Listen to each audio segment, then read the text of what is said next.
Nagmulat ang mga mata ni Nico sa loob ng isang hindi pamilyar na silid. Inilinga niya ang mga mata. Mag-isa lang siya ron. Bumangon siya at naglakad palabas ng pintuan. Kaya pala ay nasa loob siya ng silid sa isang ospital. Wala siyang matandaan kung bakit siya nandoon at ano ba ang nangyari sa kanya. Magaan naman ang pakiramdam niya kaya sa tingin niya ay hindi na siya dapat manatili ron. Naglakad pa siya ng naglakad. Magtatanong sana siya sa nurse pero biglang may kapwa nurse na humila rito dahil kailangan daw sila sa emergency room. Napahinga na lang ng malalim si Nico. Naglakad ulit siya. Makakasalubong naman sana niya ang janitor ng ospital pero lumiko ito sa kabilang pasilyo. Pagdating sa information area ay puno ng tao. Maraming nakapila kaya nilampasan na lang niya yon at nagpatuloy pa sa paglalakad. Napansin niyang nasa entrance na siya ng ospital. Wala naman ang guard at gabi na rin kaya malaya siyang makakalabas. Humakbang na siya palabas ng ospital. Sa kanyang paglalakad pa uwi, di kalayuan sa ospital ay may nadaanan siyang isang babae, mag-isang nakaupo sa dilim, nakasuot ng kulay puting bestida, tila umiiyak. Nung una ay nakaramdam siya ng takot dahil baka multo na lang ang babae o kaya isang white lady.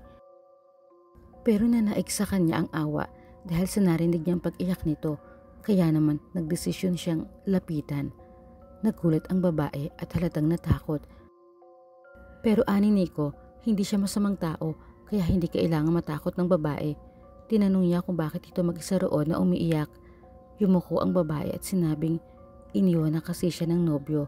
Nag-away daw sila na matindi kaya ibinaba siya sa motor at basta na lang iniwan doon. Kumayumang palad ni Nico. Galit siya sa mga lalaking hindi maganda ang trato sa mga babae. Puro babae kasi ang mga kapatid niya at magalang din siya sa kanyang ina. Para mapaglubag ang loob ng babae, sinabi niyang ililibre na lang niya ito sa isang burger stand. Saglit na tila napapaisip ang babae, pagkuway sinabi niya sa lalaki na salamat na lang pero kailangan na niyang umuwi. Gusto sanang ihatid ni Nico ang babaeng nagpakilala sa kanya sa pangalang Rose pero ayaw nito kaya hinatid na lang niya ng tanaw habang papalayo. Nagpatuloy si Nico sa paglalakad. Sa dinaanan niya ay may mga aso. Nagtahula nang makita siya.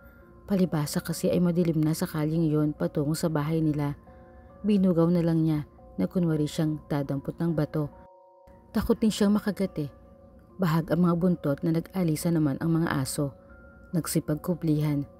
Ilang saglit pa ay may natanaw si Nico na isang bahay na may malamlam na mga ilaw. Lumapit pa siya ng konti.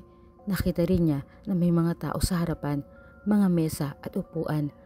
At sa medyo pasok na bahagi ng bahay, naroon ang isang kabaong. May nakatayong babae na nakatalikod. Hindi niya alam kung bakit tila may puwersang naguudyok sa kanya na lumapit pa ron. Marahan at maliliit ang mga hakbang na binaybay niya ang makitid na daan patungo sa kinaroroonan ng kabaong. Nang malapit na siya, ay natigilan siya dahil tila pamilyar ang babaeng nakatalikod. Ilang segundo pa at lubusan siyang nakalapit. Biglang humarap ang babae. Si Rose. Hindi na ito nagulat na makita siya. Napayuko na lang. Tatanungin sana niya kung sino ang nakahimlay pero nang sulyapan niya ang loob ng kabaong ay agad nasagot ang tanong niya sa isip. Ang nakahiga ron ay isang lalaki na kamukha niya o baka siya talaga yon. Ginapangan siya ng takot. Tinanong niya si Rose kung sino ang lalaki sa kabaong nakahawig niya. Tinignan siya ng babae sa mga mata at siya naman ang tinanong kung wala ba talaga siyang natatandaan. Biglang sumakit ang ulo ni Nico. Ipiniling-piling niya hanggang sa kusang dumaloy ang alaala sa utak niya. Siya, si Nico, ang lalaking tinutukoy ni Rose na nobyo. Nag-away sila dahil hindi niya mapigilan si Rose na nakatakda nitong pangingibang bansa.